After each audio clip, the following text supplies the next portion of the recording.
Bonjour tout le monde, c'est Monsieur 2X. Donc dans cette vidéo, nous allons découvrir ensemble une propriété graphique des fonctions réciproques. Alors pour comprendre cette propriété, nous allons participer, faire une petite activité ensemble. Et donc pour la faire, on va se baser sur les fonctions avec lesquelles on a travaillé dans la vidéo précédente. Alors on va rappeler ces fonctions, je les liste assez rapidement ici à l'écran. Alors, ce qu'on va faire, c'est que pour chacune de ces fonctions, ces couples de fonctions f et g, on va tracer un graphique et on va regarder si on ne pourrait pas observer quelque chose de particulier. Alors, rappelons aussi que dans la propriété précédente, nous avions découvert que peu importe l'ordre de composition de ces fonctions, on tombait sur x comme résultat. Étant donné que ce résultat est quand même assez particulier, le fait de tomber sur la fonction identité, peu importe l'ordre de composition, c'est quand même c'est relativement assez intriguant et donc il serait peut-être intéressant de tracer la fonction identité, aussi, de représenter graphiquement la fonction identité. Alors, on va afficher 4 graphiques à l'écran et on va essayer d'observer, essayer de trouver une propriété. Alors, voici ce qui se passe pour x plus 1 et x moins 1. Et vous avez la fonction identité en bleu à chaque fois. Voilà ce qui se passe pour x sur 2 et 2x. Voilà ce qui se passe pour 1 tiers de x plus 1 et 3x moins 1. Et voilà ce qui se passe pour 2x moins 4 et x demi plus 2. Est-ce qu'il n'y a pas éventuellement quelque chose qui choque? Théoriquement, il y a quelque chose qui doit vous frapper en voyant ces graphiques. Alors, est-ce que vous avez trouvé cette propriété graphique? Ou alors, est-ce que vous avez éventuellement besoin d'exemples supplémentaires? Par exemple, ces deux-là, qui sont un petit peu plus compliqués, mais je pense qu'ils peuvent éventuellement vous aider. Alors, qu'est-ce qu'il y a de particulier? Ce que vous avez trouvé? Alors, ce qu'on peut observer, c'est que peu importe le graphique choisi, eh bien, notre y égale x, eh bien, va jouer le rôle de symétrie orthogonale, d'axe de symétrie orthogonale.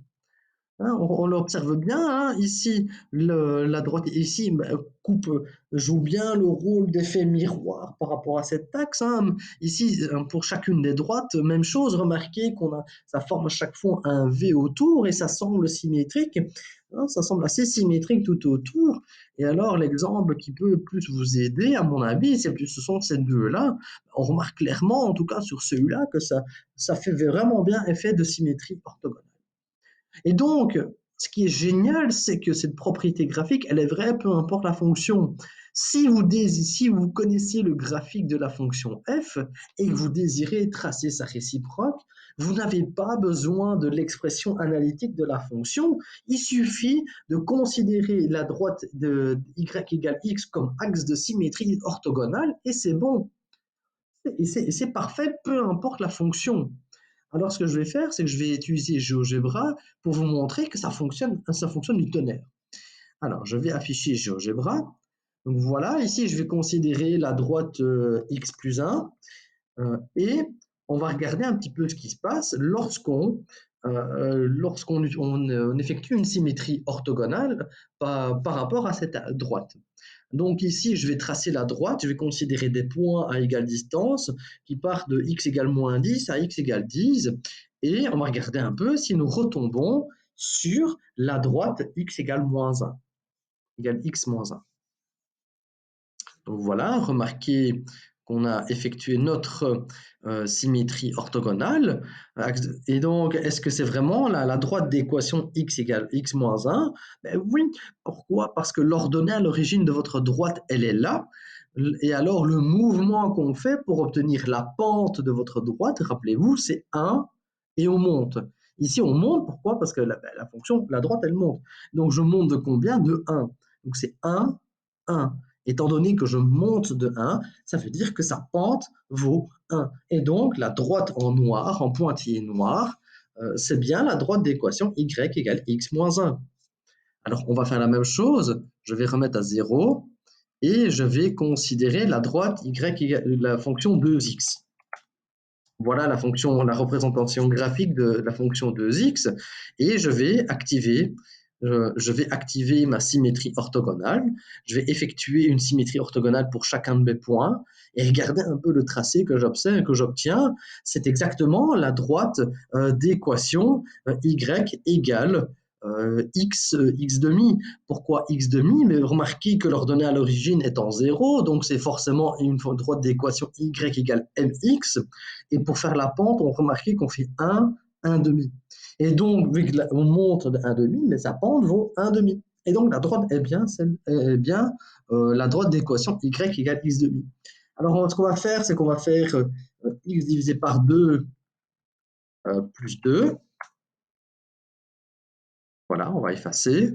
Je remets à 0. Et voilà ce qu'on obtient. On va regarder ce qu'on obtient. On va regarder si on obtient bien la droite d'équation y égale 2x moins 4. Je vais mettre sur pause. Voilà. Alors, comment est-ce qu'on fait ça? On cherche l'ordonnée à l'origine, c'est moins 4. Et alors, la pente, on se positionne quelque part, par exemple à l'ordonnée à l'origine, et on regarde le mouvement. On fait le mouvement 1, et puis on monte ou on descend selon que la droite monte ou descend. Mais là, je monte de combien? 2. Donc, la pente vaut 2, et donc la droite en pointillé noir vaut bien 2x moins 4. C'est bien la fonction réciproque de la droite d'équation x demi plus 2. Et donc, la propriété graphique fonctionne. Alors, ce qu'on va faire, c'est qu'on va essayer de réobserver cette propriété-là avec une fonction qui est connue depuis la seconde ou la quatrième générale, et tentons avec x cube. Alors, on sait que x cube, ce qui est réciproque à x cube, ce qui annule un cube, c'est la racine cubique. Donc, regardons un petit peu si par symétrie orthogonale d'axe y égale x, on réobtient bien la fonction racine cubique de x. Alors voilà, laissons faire les magies de GeoGebra. Et, et patata, remarquez que c'est magnifique. On observe bien, hein, c'est bien la courbe caractéristique du graphique de la fonction, c'est bien la courbe caractéristique de racine cubique de x. Et alors, ça fonctionne, peu importe le type de fonction. Hein. Par exemple, qu'est-ce qu'on pourrait prendre comme fonction